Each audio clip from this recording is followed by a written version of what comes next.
like Erdogan will condemn them, but like meanwhile he'll cooperate with them in secret.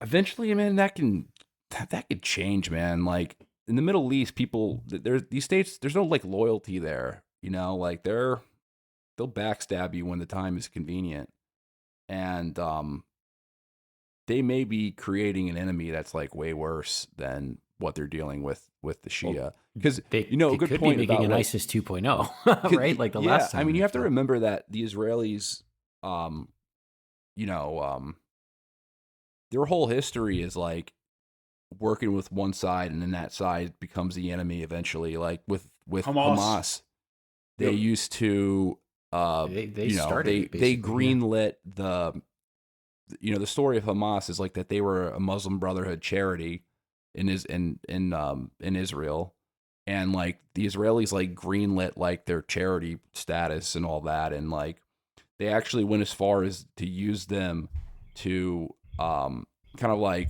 be a bulwark against the PLO, the secular kind of commie PLO. Like they would use them. There were like reports of them like having. There's like this big Wall Street Journal article that was written like in the 90s that just like goes over the whole history of how like they used to use them to like kind of rough up PLO guys and stuff. So they used to work with like the precursor. They weren't Hamas yet, but the precursors of Hamas. Um, and I mean, look what they got now. Like that's their obviously their sworn enemy. And then even with Iran too. Like in the 80s, they had a good relation. Like when the United States was funding Saddam Hussein in the Iran-Iraq war. I mean, the U.S. was funding both sides, but they were funding Iraq more. The Israelis were they had the back of Iran more. Like they were supporting Iran more than they were, and Yeah, they Saddam were was a bigger engaging in joint. enemy. Yeah. Yeah, they were conducting joint military operations against Iraq. So, I mean, there's a book by Trita Parsi called Treacherous Alliance, which like goes over the policy decisions in Israel to revert, to pivot their foreign policy to be anti-Iran. But they could be, they could be creating a pretty bad spot for them in the future, especially as the country itself is like facing a lot more internal problems than they were previously with their really odd political parties that are rising. And I don't know. I don't think it's I don't I don't think that I think they don't have the ability to think long term at this point. Like they just think in like fucking win, let's fucking win. Like they're always looking for that Yeah. short term gain. Um Yeah. because I mean, there's they're so addicted to winning. But sometimes you can win yourself to death. yeah. I mean, another thing too is if like the US starts to lose hegemony on the world stage, that's like another big factor as well that could really um screw things up for Israel as well. Because let's face it, Israel, a lot of Israel's existence is owed to the fact that it lives in a Western dominated order and has been able to thrive in a more Eurasianist order. Not so sure that they would get a blank check to do a lot of stuff they do, and especially with the new like demographics of like the Israeli population as it becomes more ironically it's actually one of the places where it's actually becoming more religious and more fanatic Yeah. over Yeah. time. Um it's going to become a much less functional state altogether. Um, yeah, I mean, another thing too, what I think is probably going on in DC, one reason probably why there's some elements of restraint in DC is that is that any kind of really huge attack against Iran that results in regime change or causes some type of strife there.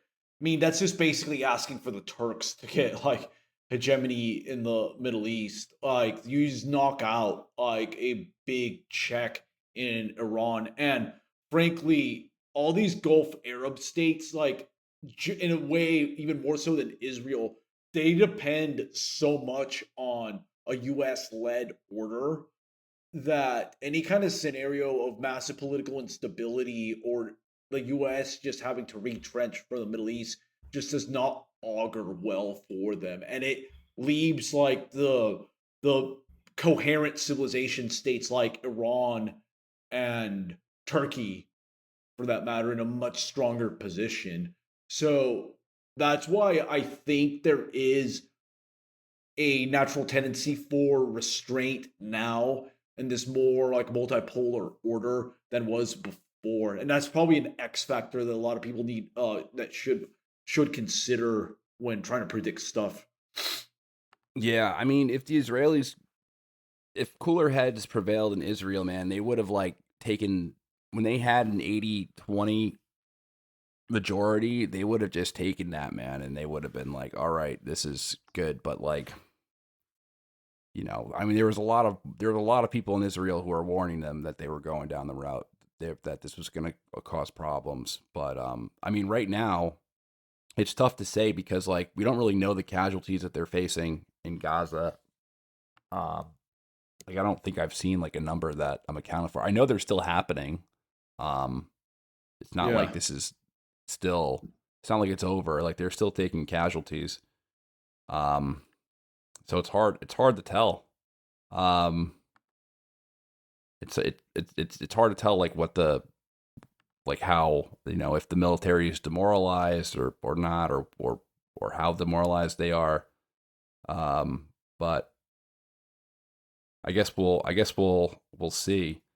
But honestly, that's the answer to this entire conversation. I guess we'll see. Yeah, I mean, it's just so unpredictable. There's so many people who like are like, oh, this is gonna happen, like just as I predicted, and I'm like, dude, this is like no one fucking knows what's gonna happen. Uncharted There's waters. so many variables that like no one is privy to, and like the Middle East is all, you know, kind of, it's still dominated by like kind of tribal patron politics that like you can't, you know, people who study it their entire life don't totally understand it. So it's you know, like with the Assad regime, like, you know, that they lasted as long as they did. I mean, they lasted 61 years.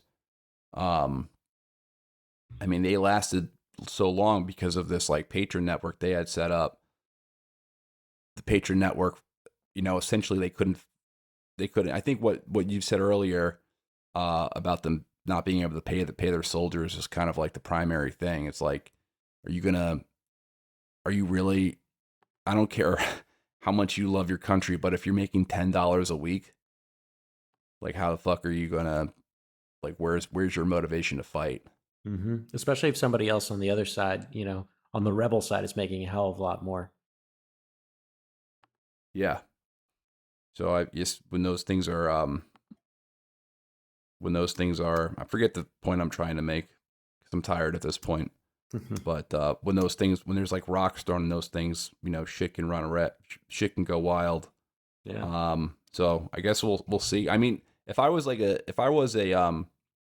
in school and I had time to write if I was writing a thesis, this would be an interesting thesis topic as to like how Syria unraveled and like what were all the geopolitical dealings between you know, Russia, Turkey, and Iran, and the Gulf states, and Israel, and the United States.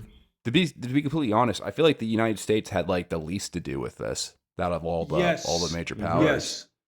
I don't think the U.S. is even capable. Like, I don't think our diplomatic corps is like competent enough to do this. I think they're so dumb. Like the people in charge in the State Department are really stupid that I don't even think they could pull this off. I think they'd want to take credit Don't for levy it. your opinion on Blinken on the entire State Department. There's a lot of smart people there. There's a lot of idiots. There's a lot of people just like Blinken who are just deer in the headlights stupid, and like you're going to be getting more of them with the Trump administration. Oh yeah, even like they're going to make him look like Einstein level, to be honest. I mean, yes, that is actually a really good point you raised. This the Syria situation, some people like the simplistic level 1 analysis will be like, oh, devastating blow for illiberal countries like Iran and Russia.